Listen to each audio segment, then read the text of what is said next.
Boa tarde, pessoal. Nós estamos aqui para fazer um podcast sobre saúde interativa na área da atuação do psicólogo. Somos do quinto período, Leonela, Rômulo, Carol, Lucilene e eu, Vânia. Nós vamos fazer algumas perguntas, as meninas vão responder as perguntas e nós vamos aí fazer uma interação, então. Meninas, quais são as áreas de atuação do psicólogo? Bom, atualmente as áreas de atuação do psicólogo são enormes. Podemos citar algumas como psicologia hospitalar, psicologia educacional, do trânsito, a organizacional, a do trabalho, a jurídica, também a psicologia do esporte, psicologia social. E essas situações são descritas na resolução do Conselho Federal de Psicologia 13 de 2007. Ok. E vocês conseguem falar alguma coisa sobre essas áreas de atuação?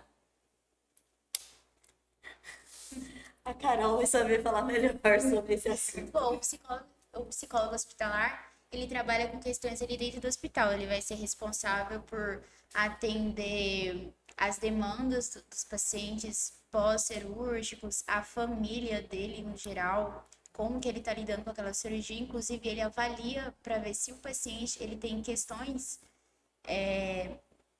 ele tem psicológico para poder fazer tal cirurgia, né? Ele trabalha mais com essas questões.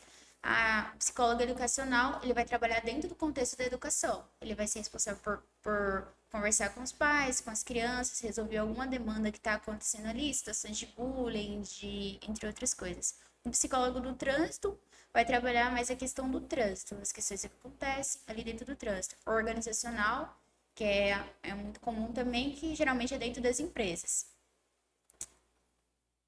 A jurídico é responsável por questões dentro do jurídico, como parecer, como quando acontece alguma pai e mãe está disputando a guarda da criança, ele vai avaliar aquele contexto e vai ver se tanto A quanto B tem questão, a criança quer ir com o outro ou ou a família tem condições psicológicas de receber essa criança. O do esporte vai trabalhar geralmente com os jogadores dentro do time, com a comissão técnica. A psicologia social, dentro das ONGs, das instituições, basicamente são essas. E a clínica é o atendimento em geral da população. Ok, muito legal. E vocês podem falar assim, qual é a área que tem mais procura para o psicólogo exercer? Bom, sem dúvidas, a área clínica é a mais procurada, pois ela apresenta bom índice de empregabilidade para os profissionais e boa remuneração. Mais alguma coisa? Na verdade, o psicólogo, quando ele sai, né, da faculdade, ele já sai apto à clínica. Então, é onde tem a maior demanda, é a clínica. Mas, claro, no contexto geral, o psicólogo ele pode se empregar em qualquer área, em qualquer ambiente, né? Porque ele não é porque ele está apto somente à clínica, sair apto à clínica, que ele não pode atuar em outras áreas também, como a Carol já disse, né? De vastas áreas ele pode estar atuando aí. E pensando nisso, qual seriam as áreas assim que trazem mais remuneração? Mas é importante ressaltar que um psicólogo que vai sair da faculdade, ele precisa ter ali o seu CRP para ele poder estar atuando, né? Senão ele não vai conseguir trabalhar. Não vai conseguir atuar. Mas o mais legal é que o CRP ele não precisa fazer a provinha igual, igual dos outros cursos que tem, né? Então, isso daí é uma pergunta bem assim complexa, pois depende muito da onde o psicólogo ele está inserido, no qual estado, o ambiente do trabalho. Mas hoje, uma das áreas mais remuneradas é a área jurídica, que tem para o psicólogo, e e a clínica, na verdade, para você ter uma remuneração um pouco maior, você tem que ter maiores quantidades de pessoas para você estar atendendo. Legal, hospitalar também é uma área de boa remuneração, né? Sim, é uma ótima remuneração, mas assim, nem todo mundo gosta dessa área, né? Porque, como a Carol mesmo falou, tem que dar apoio ali às pessoas e à família. Inclusive, é da função do psicólogo ele passar para a família quando ocorre um óbito. Então, ele que tem que amparar essa família. Nem todas as pessoas estão aptas, né? Querem ter esse compromisso com elas. Então seria uma área bem remunerada, só que pouco procurada, né, pelo psicólogo.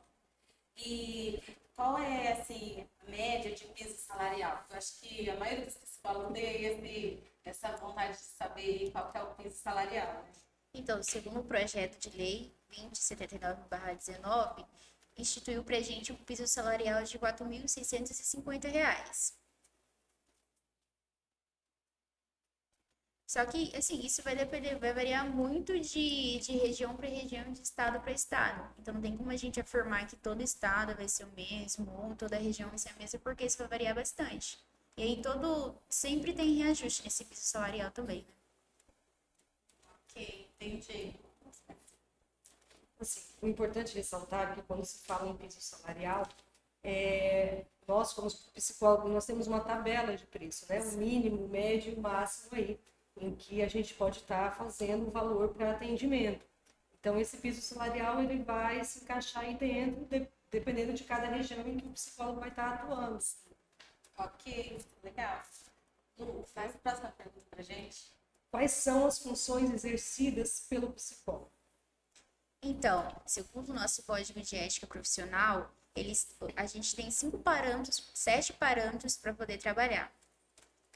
O psicólogo ele deve basear o seu trabalho na integridade, visando promover quaisquer tipos de preconceito, discriminação, dentre outros. Ele sempre tem que trabalhar para promover a saúde e o conhecimento, seja em qualquer área que for. Ele tem que trabalhar também para promover a universalização das populações e informações. Ele tem que considerar as relações de poder dentro da empresa, instituição, enfim, qualquer lugar que ele for trabalhar. E ele só pode trabalhar, prestar qualquer tipo de serviço se ele estiver apto para isso. Seja psicologicamente, seja em questões de educação também. A gente baseia o nosso trabalho em cima desses 7 parâmetros do Código de Ética. Ok. Agora me digam aí quais são as principais abordagens que a psicologia traz para o acadêmico que está no curso. Então, a psicologia, ela tem diversas abordagens, né? E dentre elas, as mais utilizadas que nós conhecemos é a behaviorismo, a psicanálise, a TCC. Aí vem aquela pergunta, o que são isso, né? Porque eu mesmo, quando cheguei, primeiro dia da faculdade, que o pessoal falou assim, escreveu no quadro lá, a professora falou, existe a abordagem behaviorista, a Gestalt, a psicanálise. Eu falei, oi? Falei, acho que eu tô no curso errado, o que é isso que eu nunca ouvi falar disso? Então, assim, aí quando a gente entra, né, nesse mundo da psicologia, na faculdade, a gente começa a aprender mais sobre essas abordagens. Então, a behaviorismo, ela é uma abordagem criada por Watson, e ela foi representada por Skinner, que ela é que nasceu daí a abordagem do comportamental, que veio comportamentos. Psicanálise, nós não podemos nem esquecer, né, de citar o pai da psicanálise, que é Freud, né, que ele diz que tudo que nós fazemos, né, vem tudo da nossa infância, e que, na minha opinião, ele está correto. Meus amigos discordam de mim, né, mas... Papai Freud fica orgulhoso. E também a TCC, que é muito usada aqui para nós, né, que também ela é aquela terapia cognitiva comportamental, que é onde compreende o ser humano também na sua totalidade, mas ela tem um objetivo mais específico e que ela busca. Então, assim, as abordagens mais utilizadas para nós e agora tá vindo outras, né, que é a humanista, que tá vindo por aí, que é bem interessante também elas. Tá, uma pergunta que não quer calar aí para quem está no mercado, iniciando o mercado de trabalho. Tá saturada essa área de psicologia? Olha, não. Inclusive, até depois da pandemia, né? Eu acredito que nós temos aí o maior problema que nós vamos ter daqui mais para frente, já estamos tendo, mas que ele vai aumentar cada vez mais, que nós já estamos percebendo no mundo e na atualidade, é a saúde mental. Pelo fato dessa pandemia que nós passamos aí, 2 anos e pouco, muitos perderam muito entes queridos, outros que não perderam, mas ficaram dentro de casa, né, com medo, receio do que ia acontecer, do que esperava. Então, isso eu acredito que prejudicou muito a saúde mental da humanidade, vamos dizer assim, porque foi o mundo inteiro que enfrentou essa pandemia, né? Então, eu não acredito que esteja com o mercado saturado e sempre tem um lugar para mais um. E nós precisamos cada vez de mais psicólogos no mundo. Porque se todos soubessem a vantagem que tem ter um psicólogo no qual você faz um acompanhamento, você faz uma terapia, é surreal quando você começa e você descobre os seus potenciais que tem em você, que nem você às vezes percebeu, que você acha que às vezes é um bloqueio, é algo, mas é algo que você precisa só desenvolver em você e quem vai te ajudar isso é o profissional da psicologia. Ok, então, gente, vamos fazer o vestibular de psicologia. Vamos fazer. Eu acho que essa é uma pergunta que perguntar para a psicanalista já vai dar logo, né? Qual é a melhor linha de terapia dentro da psicologia? Olha, não existe a melhor ou a pior. Eu sempre disse isso e, na verdade, várias pessoas, eu também ouço dizer que vai da pessoa, vai da pessoa. Eu mesma tive pessoas que já ouvi, elas já me relataram que elas não se imaginam deitando num divã, que é da psicanálise. Para elas, elas não aceitam. Então, vai de cada pessoa. Cada pessoa, ela vai ver qual abordagem que ela vai se adaptar para ela melhor. E já tive pessoas que chegou para mim e falou assim: olha, eu fui no psicólogo, eu fiquei frustrada. Eu falei: por quê? Ele falou: porque eu cheguei lá, ela pediu para mim sentar numa cadeira. Eu achei que ia chegar e ia ter um sofazinho para mim deitar. Então, assim, para ele, então, claro que eu já deduzi que ele foi numa comportamental. Então, para ele, seria melhor se fosse um psicanalista. E igual vice-versa. O outro que não se sentiu confortável em deitar, seria melhor uma comportamental. Então, não existe melhor ou pior. Todas elas são eficazes, desde que faça terapia. Então vai depender aí da pessoa, né, que vai procurar terapia e também de como o terapeuta vai atender essa Vai pessoa, entender isso. né? E também vale ressaltar que nem todas as vezes você vai no psicólogo, às vezes você não se dá bem com ele. Aí, porque ele é um mau profissional? Não. Às vezes porque você não se adaptou a ele. Então, não desista na primeira vez. Troque. Eu já conheci pessoas que passaram por 3, 4 psicólogos até encontrar um que se deu bem e seguiu com a terapia por mais tempo. Ok. E assim, falando desse jeito, né, acho que todo mundo quer saber como que é fazer uma análise, né? Você ir lá na psicóloga. Então, como seria a primeira consulta com o psicólogo? Então, a primeira consulta com o psicólogo, ela funciona uma anamnese. A gente faz uma anamnese, nós fazemos um levantamento histórico da vida, né, do paciente barra cliente ou cliente. Então, nessa primeira consulta, nós vamos entender a demanda dele, o que ele espera, o que ele busca, para a gente entender melhor.